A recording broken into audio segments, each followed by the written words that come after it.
I think the Kentucky-Tennessee result and the Florida-Vandy result are 1A, 1B, but let's start in Nashville. That's a significant one, and yes, it does seem to have swung the SEC race. We'll see if that proves to be, 6-7 weeks down the road. But Todd Golden, I've mentioned this on the pod a couple of times here, but I got to see them at the Jimmy V when they lost to UConn and they lost close. So let's rewind just a little bit here. At that point, Florida 5-4 overall and ranking among the 2 or 3 most disappointing teams in the sport through the first 6 weeks of the season, with the caveat that the losses came against Arizona out west, against Duke at Duke, against UConn at Storrs South, and then a neutral site loss by 4 to a TCU team that's been wonky, but that's the one obviously bad loss. Since then, by the way, my mother is FaceTiming me right now. Mom, not now. She doesn't realize I'm podcasting. She wants to talk Bears. That's what she wants to do. That's exactly why she is FaceTiming me right now, by the way. That's actually sweet. That doesn't bother me at all. That's the sweetest thing in the world. The one that agitates me, not this, because we're just at a random time right now, but I have been hosting a show for years that starts at 10 a.m. Central, and I'll just have random friends just be texting me nonstop, right in the middle. I'm like, I don't expect. I know you're not obligated to listen to the show, but shouldn't you be aware of when it happens before you text me that's 7 times in a row?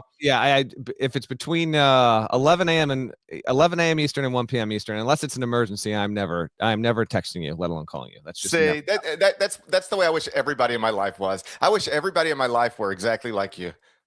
Well, thank you. That's the best that I can ask for. Hopefully my wife says the same thing later today. Probably will not. She definitely will not when I'm responding like a lunatic in the middle of the second quarter of Bears Rams. Okay, so Florida has 8-1 since it was 5-4, and now has the 11th ranked offense and defense as of this morning. Here continues to be an elite rebounding team. This was a terrific game. Now there is some semi-controversial stuff, and nothing compared to the way obviously Bills Broncos ended on Saturday, but you had a 7-point play in the second half, which you almost never see in college basketball. It was because you had Ruben Chinelu. I want to get to him in a second.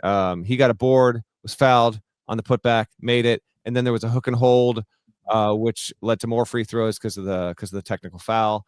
And then Thomas Houck hit a 3-pointer. So they had one possession where they got 7 points. Now there was a hook and hold that wasn't called into the game against Xavier Lee, which to me looked like letter of the law probably should have been. It wasn't. Those two plays were the deciding factors in the game. If you're a Vandy fan and you're a little ticked, I completely understand that. But Florida also played well enough clearly to win the game. Xavier Lee probably had his best game in a Florida uniform, by the way, wearing number 99 because they left without some of their jerseys. You had Xavier Lee wearing 99, Micah Hanlogden wearing 34. That's not his number. Boogie Flan wearing 33. That's not his number. So now Florida fans are saying, they're saying to X, you cannot wear any other number but 99 moving forward. I would actually love if he did that. Remains to be seen if that'll be the case. Florida is now put up 90 plus points, GP, in 7 of its last 8 games. And I'll talk about Chin Liu in a second, but this was very impressive. And I think it is fair to say Florida is in the catbird seat for the SEC race. Doesn't mean they'll get there, but stepped up big in a tough spot on the road and handed Vanderbilt after a really, really hot start for the Doors here, GP, for the Gators to do that and then basically give Vandy a second straight loss in somewhat unexpected fashion. Mighty impressive stuff.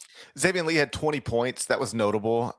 He was good. I do, think it's important to point out that he had 4 the previous game. So the idea that he's turned some corner and figured it out, we'll see, but he was good on Saturday.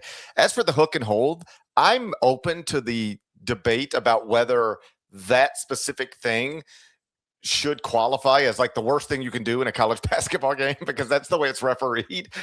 I'm open to because I saw some folks on Twitter, sometimes people just get tangled up. Right. Right. And it shouldn't be oh, buddy, can you believe what this dirty player did? Sometimes it's not as dirty as it is just you get tangled up, but we treat it like it's the dirtiest thing in the world every time. That aside, I mean, what happened in the final, I don't know how you can watch that, look at the rule book and not say hook and hold? I mean, how did you interpret the? I did. I Yeah, thought that they were going to call it against him. Did not. Sometimes that can be up for some interpretation. I get it, but particularly with the context of what happened earlier with the hook and hold, I was just expecting it to be called. It was not, and it did provide, that extra buffer for Florida to get out of there with the win, and I thought was frankly crucial and critical there in that spot. So I think that context is necessary to discussing and recapping this game. yeah. It goes in Florida's favor, but I am going to repeat what I just said. I mean, Florida did play well enough to win. It's not like the call alone is what got the Gators to win. No. They played really well in the second half. It was a very, very I know that call is frustrating, but a relatively well played game.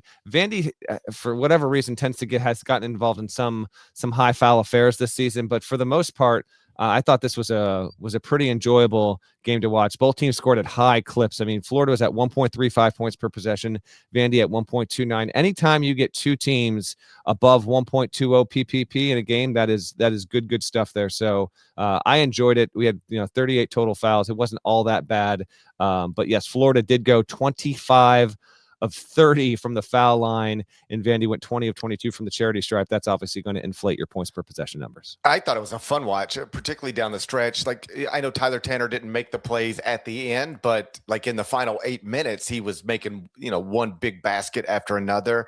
I don't know if those are the two best teams in the SEC, but if we get to the end and it looks that way, that wouldn't surprise me. But you mentioned Florida getting off to that 5-4 start. Since then, if you sort the data over barttorvik.com, I know you know how to do that. Mm-hmm. If you sort it from December 13th, Florida would be 5th in the country right now with an 8-1 record. Want to guess who would be first, by the way? I just noticed it because I did it to look at Florida, and I was like, okay, that's not surprising, but interesting. Florida would be 5th with an 8-1 record since 12-13. Who would be first? Yeah. All right, give me three guesses here. My guess one is Houston. That's right. Bing, bing, bing, Boom. bing, bing. Okay, Houston. there we go. 7-0 record. Houston would be number one since 12-13. A few weeks ago, I think on this pod, I said, listen, don't look at the top 25-1. I mean, please do look at the top 25-1. Double click it if you can. But that aside, if I just had to pick a national champion right now, I would pick Houston. And among the reasons was they are one of the teams that is already clearly awesome and reliant heavily on a couple of freshmen. And you got to expect that growth to happen, and it will. And like even Kelvin, when he talks about his team, he's like, you could tell he loves his team. And it was unsurprising to me to see that they've been trending upward since they've still got that one loss, but it's just one loss. But that keeps them behind, at least in the rankings, some of the undefeated teams. Anyway, Houston 7-0 would be number one since 12-13, followed by Illinois. Interesting.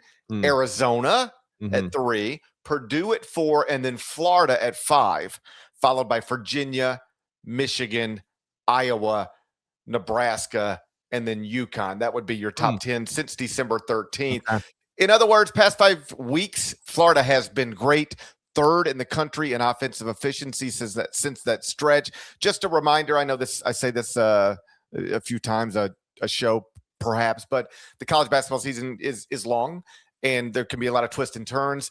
And if you start giving up or counting out a team that's 5-4, just don't ever remember that you could look up 5 weeks later and they look like a legitimate national championship contender. Correct. I want to get to Kentucky, Tennessee, but one more thing on this is Ruben Chinelu in his last 3 games, 18.7 points, 12.7 rebounds, shooting better than 73% from the field. Has been a monster. Hauk is the team's best player. He had 18 in this game, but Lee and Chinelu each had 20 apiece. And if you watch the game, really, if you've watched any of this stuff, there's a lot of causation with how he is playing and how Florida has responded. Extremely impressive. If he's going to be a lot of that, and let alone Lee, Lee was 8 of 13 from the field, had 3 triples in the game. Yes, then Florida's going to win the SEC. We'll see if it can sustain it. You haven't even needed Boogie Flan to be a top 10 guard in the country or anything close to that amid all this change. So there's still even a higher ceiling to what we have here. Golden insisted that this was going to be the case. He really did truly believe it after that UConn loss, and he has proven to be right to this point. So it's Florida 1, Vandy 2.